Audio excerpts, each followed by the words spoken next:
Hi friends everyone, this is Saravanan, Double Universal Crown Director. இன்றைக்கி நான் வந்து இந்த வீடியோ வந்து துபாயிலேருந்து ஷூட் பண்ணிகிட்ருக்கேன். ஆமாங்க, வெஸ்டேஜ் மூலிமா துபாய் டூர் வந்து நம்ம டீம்லேருந்து கிட்டத்தட்ட ஒரு 30 பேர் வந்திருக்கோம். நம்ம டீம் மட்டும் இல்லை, ஆல் ஓவர் இந்தியா ஃபுல்லாக கிட்டத்தட்ட வந்து 1000 பேருக்கு மேலே துபாய் டூர் வந்து வந்திருக்கோம்.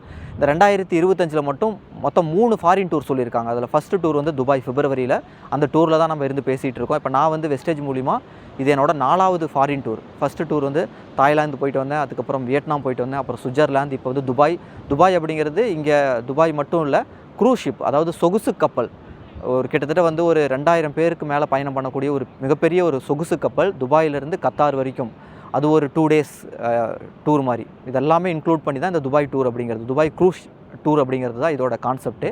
இதெல்லாமே கம்ப்ளீட்டாக வந்து எதன் மூலிமா பாசிபிள் அப்படின்னா வெஸ்டேஜ் அப்படிங்கிற அந்த ஒரு ஆப்பர்ச்சுனிட்டியை எடுத்ததன் மூலிமா தான் எனக்கு இது நடந்திருக்கு. எனக்கு மட்டும் இல்லை, இங்கே ஆயிரக்கணக்கான பேருக்கு இந்த மாற்றம் தான் நடந்திருக்கு. இதுக்குள்ளே தான் நீங்களும் வந்திருக்கிறீங்க. உங்களை மாதிரி தான் நானும் ஒரு நாள் இந்த பிஸ்னஸ்குள்ளே ஜாயின் பண்ணி படிப்படியாக முன்னேறி தான் இங்கே வந்திருக்கேன். நீங்களும் ஒரு நாள் வந்து இதில் கண்டிப்பாக சாதிக்க முடியும். அது எல்லாத்தையுமே வந்து பண்ண வேண்டியது, நம்ப வேண்டியது அது நீங்கள் தான். நீங்கள் எப்படி பார்க்குறீங்க, பண்ணுறீங்க. இப்போ நான் சொல்கிறேன் 1000 பேர் இங்கே வந்திருக்கிறாங்க, பல 1000 பேர் வந்து இதில் சாதிச்சிருக்காங்க அப்படின்னா, அது இல்லாமல் எத்தனையோ பேர் இதில் சும்மா ஜாயின் பண்ணிவிட்டு அதுக்கப்புறமேட்டு சும்மா ஒரு பர்ச்சேஸ் 2 பர்ச்சேஸ் பண்ணிவிட்டு நமக்கு இது செட் ஆகாது, நமக்கு இது ஒர்க் அவுட் ஆகாது, நம்மளால இது பண்ண முடியாதுன்னு விட்டுட்டு போனவங்களும் எத்தனையோ பேர் இருக்கிறாங்க. ஜாயின் பண்ண எல்லாரும் சக்ஸஸ் பண்ணல, ஆனால் சக்ஸஸ் பண்ணியிருக்காங்க அப்படிங்கிறத காமிக்கணும். எந்த துறையிலையுமே எல்லாருமே சக்ஸஸ் பண்ணிட முடியாது இல்லையா? எங்கள் ஒரு ஹோட்டல் ஆரம்பித்தா கூட ஒரு 10 பேர் ஹோட்டல் ஆரம்பிக்கிறாங்க அப்படின்னா ஒரு 3 வருஷத்தில் 7 பேர் க்ளோஸ் பண்ணிடுறாங்க. 2 பேர் வந்து ஏதோ வரதுக்கும் போகிறதுக்கும் செலவாரு கரெக்டாக இருக்குது. ஒரே ஒருத்தர் தான் சக்ஸஸ்ஃபுல்லாக பண்ணுறாரு. அதுக்காக வந்து ஹோட்டல் பிஸ்னஸே இனிமேல் யாரும் ஆரம்பிக்காதீங்கன்னு சொல்லிட முடியுமா? யார் எதை எப்படி பண்ணுறாங்கங்கிறதாங்க இருக்குது. அதே மாதிரி தான் அந்த வெஸ்டேஜ் பிஸ்னஸை வந்து நீங்கள் சரியாக பண்ணீங்க அப்படின்னா, சின்சியராக பண்ணிங்கன்னா நீங்களும் சக்ஸஸ் பண்ணலாம். சக்ஸஸ் பண்ணாத ஒரு சிலர், சரியாக பண்ணாத, சும்மா ஜாயின் பண்ணிவிட்டு எந்த ஒரு வேலையும் செய்யாத ஒரு சிலரை பார்த்துட்டு ஐயோ அப்போ நம்மளும் இதே மாதிரி தான் சக்ஸஸ் பண்ண மாட்டோமான்னு யோசிச்சிங்கன்னா அது எப்படி? இந்த ஹோட்டல் கடைக்காரர் வந்து சரியாக பண்ணாமல், ஹோட்டல் கடை அப்படின்னா காலையில் வந்து ஏர்லி மார்னிங் ஆரம்பிக்கணும், நைட்டு வரைக்கும் இருக்கணும். ஒரு டிபார்ட்மெண்ட் ஸ்டோர்னால் எல்லா நாளும் 24/7 வந்து கடை ஓப்பனில் இருக்கும். இல்லை ஒரு சில நேரங்களில் எல்லா 7 நாளுமே ஓப்பனில் இருக்கும். அந்த மாதிரி வந்து ஒவ்வொரு ஒர்க்குக்கும் ஒவ்வொரு பிஸ்னஸுக்கும் வந்து ஒரு சில விஷயங்கள் இருக்குது இல்லையா? அதை வந்து ஃபாலோ பண்ணால் தான் அந்த பிஸ்னஸில் சக்ஸஸ் பண்ண முடியும். அந்த மாதிரி நம்ம சும்மா ஆரம்பிச்சிட்டாவே சக்ஸஸ் பண்ணிடலாம் அப்படின்லாம் கிடையாது. அது மாதிரி ஏதாவது பிஸ்னஸ் இருக்குது அப்படின்னா எல்லோரும் எவ்வளோ கோடியாக இருந்தாலும் அதை எப்படியாவது ரெடி பண்ணி அதில் இன்வெஸ்ட் பண்ணிட மாட்டாங்களா? எல்லா பிஸ்னஸ்லேயுமே வந்து சேலஞ்சஸ் இருக்குங்க. ஓகேவா? அதை சரியாக பண்ணலைன்னா லாஸ் ஆக தான் செய்யும், அதை மூட தான் வேணும். அதே மாதிரி தான் வெஸ்டேஜும். பட் இங்கே லாஸ் ஆகிறதுக்கு ஒன்றுமே இல்லை. உழைச்சிங்க அப்படின்னா உங்கள் வாழ்க்கை மாறும். அவங்களுக்கு ஒரு சின்ன ஒரு குட்டி ஒரு எக்ஸாம்பிள், ஒரு ஸ்டோரி மாதிரி ஒன்று சொல்லி உங்களுக்கு இதை புரிய வைக்கணும்னு நான் நினைக்கிறேன். ஏன்னா இங்கே வெஸ்டேஜில் ஜாயின் பண்ணுற இப்போ நம்மள மாதிரி இருக்கக்கூடிய பெரும்பாலானோர் பார்த்திங்க அப்படின்னா அவங்களோட எதிர்பார்ப்பு எப்படி இருக்குது அப்படின்னா, வெஸ்டேஜில் நம்ம ஜாயின் பண்ணுறோம், ஒரு வேலையில் நம்ம எப்படி ஜாயின் பண்ணோம் அப்படின்னா மந்த்லி ஒரு இன்கம் வருமோ அந்த மாதிரியே வந்து வெஸ்டேஜ்லேயும் ஒரு இன்கம் வரணும் அப்படின்னு நிறைய பேர் நினைக்கிறாங்க. ஏன்னா ஒரு ஜாப் மாதிரியே வந்து ஒரு 10ஓட 11 இதுவும் ஒரு ஜாப் மாதிரி நினைக்கிறாங்க. ஏன்னா பிஸ்னஸ்னாவே என்னன்னே பல பேருக்கு தெரிய மாட்டேங்குதுங்க. ஏன்னா நம்மளோட எஜுகேஷனல் சிஸ்டம் வந்து அந்த மாதிரி தான் இருக்குது. பிஸ்னஸ்னால் என்ன, அதுக்கு எப்படி நம்ம வந்து ஒர்க் பண்ணணும், அது எப்படி எம்பையர் அந்த க்ரியேட் பண்ணணும், இன்கம் அப்படிங்கிறது எப்போ வரும், எவ்வளோ நாள் வெயிட் பண்ணணும், ஒவ்வொரு பிஸ்னஸும் எப்படி இவங்கெல்லாம் வந்து பிஸ்னஸ் மேன்லாம் சக்ஸஸ் பண்ணியிருக்காங்கிறது எந்த ஸ்கூலில் எங்கே சொல்லித்தராங்க அப்படின்னு தெரிய மாட்டேங்குது. ஏன்னா வந்து ஜாப்னு தான் போகிறாங்க எல்லாருமே. படித்து முடிச்சுட்டு வேலை பிளேஸ்மெண்ட் கிடச்சிருச்சுன்னா லைஃபே செட்டில்டுன்னு நினைக்கிறாங்க. ஃபாரினில் நிறைய கண்ட்ரிலாம் பார்த்திங்க அப்படின்னா அங்கெல்லாம் இருக்கக்கூடிய யங்ஸ்டர்ஸ், அங்கெல்லாம் படிக்கிறவங்க வேலைக்கு போகணும்லாம் விரும்பவே மாட்டாங்க. டைம் பீயிங்க்கு ஏதோ வந்து அவங்களுக்கான நேரமும் காலமும் கூடி வர வரைக்கும் ஏதாவது ஒரு சுச்சுவேஷனுக்காக கொஞ்ச நாளுக்காக தான் வேலைக்கு ஏதாவது கொஞ்ச நாள் போயிட்டு அவங்களுக்கான ஒரு பாயிண்ட் கிடச்ச உடனே அதன் மூலிமா அவங்க வேறு ஏதாவது அவங்க நினைக்கிறத பண்ணி அவங்க சாதிக்கணும், ஏதாவது வந்து நம்ம ஒரு கண்டுபிடிக்கணும், நம்மளை 4 பேர் வந்து பாராட்டணும், நம்ம பேர் சொல்கிற மாதிரி ஏதாவது பண்ணணுன்னு தான் அவங்களோட எண்ணம் எல்லாமே இருக்கும். ஆனால் நம்ம நாட்டில், நம்ம ஊரில் நம்மலாம் என்ன நினைக்கிறோன்னா, வேலை கிடச்சிருச்சுனாவே போதும், லைஃப் செட்டில்டு, அந்த வேலையில் நமக்கு எவ்வளோ சம்பளம் வருதோ அதை வச்சே நம்ம வந்து வாழ்க்கையை நம்ம வந்து அமைச்சிக்கலாம், அதுக்குள்ளேயே நம்ம வந்து வாழ்க்கையை வந்து சுருட்டிடலாம் அப்படின்னு தான் நம்ம நினைக்கிறோம். அதை வந்து நம்ம வந்து முழுக்க வந்து அந்த எண்ண ஓட்டத்தை வந்து நம்ம மாற்றணும். ஏன்னா அந்த விஷயங்கள்லாம் வந்து யாரும் நமக்கு சொல்லித்தரது. ஏன்னா நமக்கு தெரிஞ்சவங்க, நம்மளோட அப்பா, நம்மளை சுற்றி இருக்கிறவங்க எல்லோரும் வேலைக்கு தான் போகிறாங்க. நமக்கு முன்னாடி நம்ம அப்பா அம்மா பாட்டன் 1000 முப்பாட்டனால் பண்ண முடியாதது ஏன்னா அவங்களுக்கு யாருக்குமே தெரியாதுல்ல. நம்மளை சுற்றி எத்தனை பேர் வந்து பிஸ்னஸ் பண்ணுறாங்க, பிஸ்னஸ் எப்படி பண்ணணும் அப்படிங்கிறத நமக்கு சொல்லி தராங்க. நம்ம பார்க்குறவங்க எல்லோரும் வேலைக்கு தான் போகிறாங்க. ஓகேங்களா? அப்போ நம்ம வாழ்க்கை மாறிடுச்சா? நமக்கு முன்னாடி 1000 பாட்டன் வாழ்ந்துட்டு போயிருக்காங்க. அவங்கெல்லாம் வந்து வேலைக்கு போய் தானே சம்பாதிச்சாங்க. வாழ்க்கை மாறிடுச்சா? அப்படியே மாறி இருந்தேன்னா நீங்கள் இந்நேரம் பணக்காரனாக இருந்திருக்கணுமே. நம்ம இன்னமும் வந்து கஷ்டப்பட்டுட்டு தானே இருக்கோம். இப்போ அதையும் அடுத்து நம்மளும் அதே வேலைக்கு போயிட்டே இருந்தோம்னா நாளைக்கு நமக்கு அப்புறம் வரக்கூடிய ஜென்ரேஷனும் இப்படியே தான் கஷ்டப்பட்டுட்டு இருப்பாங்க. அப்போ ஏதாவது ஒரு முயற்சி பண்ணணும்ல. ஓகேங்களா? எங்கேயுமே வந்து ஒரு சேலஞ்சஸ் இல்லாமல் ரிவார்டு அப்படிங்கிறது கிடைக்காதுங்க. உங்களுக்கு வந்து சோதனை இல்லாமல் சாதனை வரவே வராது. வேலையில் எந்த ஒரு சோதனையும் கிடையாது. அப்போ வந்து அங்கே எந்த ஒரு ரிவார்டும் கிடையாது. அங்கே சாதனையே கிடைக்காது. நீங்கள் வந்து ஒரு பிஸ்னஸ் மாதிரி ஒரு ஆப்பர்ச்சுனிட்டி எடுத்து அங்கே வந்து நிறைய சேலஞ்சஸை ஃபேஸ் பண்ணும்போது தான் அதில் நீங்கள் சக்ஸஸ் பண்ணும்போது மிகப்பெரிய பிரம்மாண்டமான வெற்றி வரும். வெற்றி அப்படிங்கிறது என்னென்னா அந்த வெற்றிக்கு உங்களுக்கு கிடைக்கக்கூடிய ரிவார்டு தான் பணம் அப்படின்னு நான் சொல்கிறேன். ஓகேங்களா? பணம் எப்படி அதிகமாக கிடைக்கும் அப்படின்னா அதிக ஒரு சேலஞ்சஸ் இருக்கக்கூடிய ஒரு இடத்த நம்ம சூஸ் பண்ணி நம்ம வந்து ஒர்க் பண்ணும்போது அங்கே வந்து பெரிய ரிவார்டு வரும், பெரிய ஒரு இன்கம் வரும். அந்த மாதிரி ஒரு ஆப்பர்ச்சுனிட்டி தான் வெஸ்டேஜ் என்னை பொறுத்த வரைக்கும். உங்களுக்கு ஒரு சின்ன ஒரு குட்டி ஸ்டோரி சொல்லி நான் அதை முடிச்சுக்கிறேன்.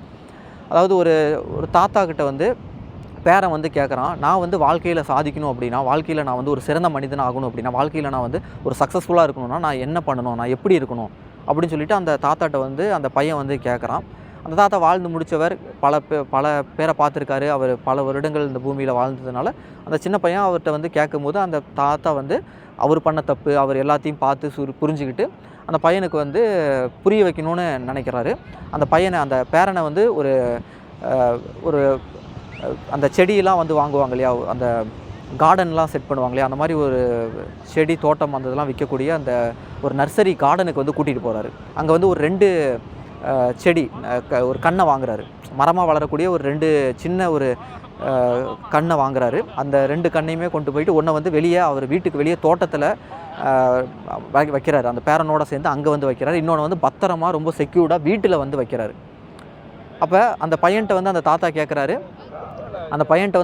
கேட்குறாரு, இந்த 2 மரக்கன்றில் வந்து எது வந்து ரொம்ப சக்ஸஸ்ஃபுல்லாக வளரும், எது வந்து ரொம்ப வந்து ஆரோக்கியமாக வளரும், எது வந்து ரொம்ப சேஃபாக இருக்கும் அப்படின்னு சொல்லிட்டு கேட்கும்போது அந்த சின்ன பையன் யோசிச்சு பார்த்துட்டு, ஓகே வீட்டுக்குள்ளே இருக்கிறது தான் ரொம்ப வந்து சக்ஸஸ்ஃபுல்லாக ரொம்ப ஆரோக்கியமாக ரொம்ப வந்து பாதுகாப்பாக வளரும்னு சொல்லிட்டு அந்த பையன் வந்து வீட்டுக்குள்ளே இருக்கிறது தான் வளரும்னு சொல்லிட்டு சொல்கிறான். அப்படியா, சரி பார்க்கலான்னு சொல்லிட்டு அப்புறம் அந்த தாத்தா வேறு பேச்செல்லாம் பேசிட்டு அது அப்படியே வந்து காலங்கள் போகுது. அப்புறம் ஒரு 5 வருஷத்துக்கு கழித்து திரும்ப அந்த பையன் வந்து அதே வீட்டுக்கு அந்த தாத்தாவை பார்க்க வரும்போது அந்த வீட்டுக்குள்ளே வச்ச மரம் அங்கேயே தான் இருக்குது. அந்த மரம் வந்து ஒரு 3-4 அடி தான் வளர்ந்துருக்கு. ஆனால் வெளியே கார்டனில் வச்ச மரம் வந்து மிகப்பெரிய லெவலில் பிரம்மாண்டமாக அந்த வீட்டுக்கே நிழல் கொடுக்குற அளவுக்கு வந்து மிகப்பெரிய லெவலில் மாறி இருக்குது.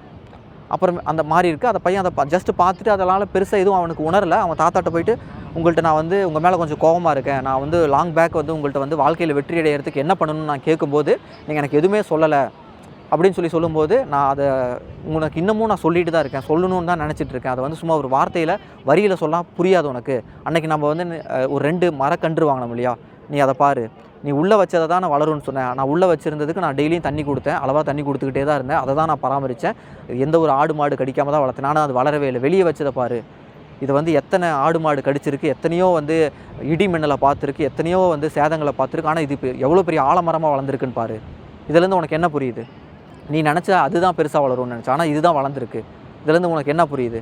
நம்ம எப்போ வந்து ரொம்ப வந்து சேஃப் ஜோனில் செக்யூர்டாக இருக்கோமோ அப்படின்னா நமக்கு எந்த ஒரு அனுபவமும் கிடைக்காது, எந்த ஒரு புரிதலும் கிடைக்காது, நம்ம வாழ்க்கையில் முன்னேறவே மாட்டோம், சாதிக்கவே மாட்டோம். நம்ம எப்போ அன்கம்ஃபர்ட் ஜோனில் போகிறோமோ, எப்போ வந்து பல இன்னல்களையும் துன்பங்களையும் துயரங்களையும் சோதனைகளையும் வேதனைகளையும் ஏமாற்றங்களையும் எல்லாத்தையும் நம்ம வந்து ஃபேஸ் பண்ணுறோமோ, எல்லாத்தையும் நம்ம அதெல்லாம் பார்க்குறோமோ, அப்போ தான் நமக்கு வந்து மிகப்பெரிய வெற்றி கிடைக்கும். ஓகேங்களா? அப்போ எல்லாத்தையும் வந்து நீ ஃபேஸ் பண்ணணும், எல்லாத்தையும் நீ வந்து பார்க்கணும்.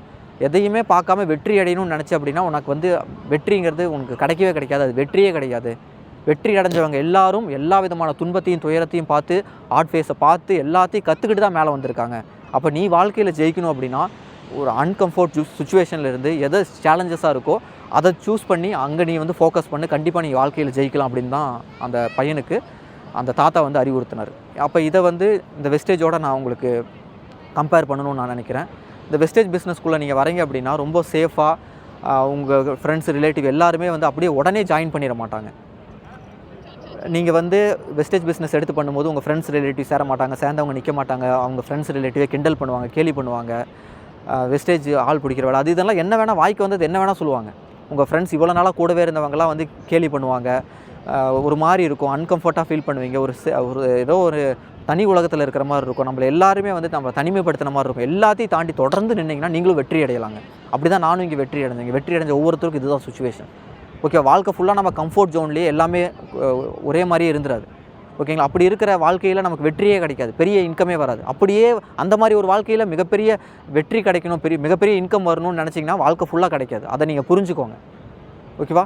நம்ம வாழ்க்கையில் ஜெயிக்கணும், நம்ம குடும்பத்தை நல்லா வச்சுக்கணும், நம்ம குழந்தைங்களை நல்லா வச்சுக்கணும்னா நம்ம எந்த அளவுக்கு வந்து அன்கம்ஃபர்ட் ஜோனில் எல்லாருமே பண்ணுற வேலையை நம்ம பண்ணோம்னா நமக்கு எந்த ஒரு ரிவார்டும் கிடைக்காது. எல்லாரும் பண்ணாததை, யாராலையும் பண்ண முடியாததை நம்ம சூஸ் பண்ணி நம்ம கன்சிஸ்டண்ட்டாக பண்ணும்போது நம்மளாலேயும் இதில் சாதிக்க முடியும் அப்படின்னு நான் சொல்கிறேன். ஓகேங்களா? நம்பிக்கையோடு பண்ணுங்கள். வெஸ்டேஜில் நீங்களும் மிகப்பெரிய லெவலில் சாதிக்கலாம், சக்ஸஸ் பண்ணலாம்.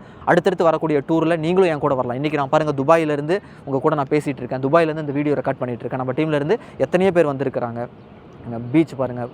அப்போ எந்த மாதிரி ஒரு வாழ்க்கையை வந்து இந்த வெஸ்டேஜ் மூலிமா எனக்கு கிடச்சிருக்குன்னு பாருங்கள். இதுக்கு முன்னாடி நான் வெஸ்டேஜ் பண்ணிகிட்டு இருக்கும்போது சொந்த ஊருக்கு, சொந்த தமிழ்நாட்டை விட்டு நான் வெளியே போனதில்லை. ஒரு டூர் நான் சொந்த தமிழ்நாட்டுக்குள்ளேயே வெளியே டூர் பக்கத்தில் இங்கே ஊட்டி கொடைக்கானல் கூட நான் போனதில்லை. பட் ஆனால் இப்போ வந்து உலகம் ஃபுல்லாக சுற்றுற அளவுக்கு எனக்கு வந்து ஒரு பொருளாதார மாற்றம் கிடச்சிருக்குன்னா அது வெஸ்டேஜ் மூலிமா தான். நான் கன்சிஸ்டண்ட்டாக பண்ணதன் மூலிமா தான். இதே மாதிரி நீங்களும் பண்ணுங்கள், மிகப்பெரிய லெவலில் வெற்றி அடையலாம். Thank you, wish you well.